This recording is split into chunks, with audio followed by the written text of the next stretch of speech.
Life is unpredictable. Sometimes, it throws storms our way, testing our strength. But remember, even the darkest nights end with a sunrise. Staying positive isn't about ignoring reality, it's about finding the courage to face it. The first step to positivity is acceptance. You can't control everything, but you can control how you react. Instead of asking, "Why me?" ask, "What can I learn from this?" No matter how bad things get, there is always something to be grateful for. Gratitude shifts your focus from what's wrong to what's right.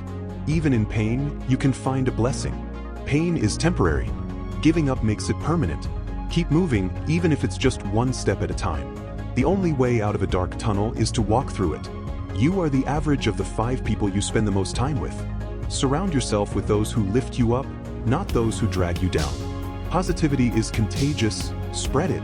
The greatest weapon against negativity is self-belief. You have survived 100% of your worst days. You are stronger than you think.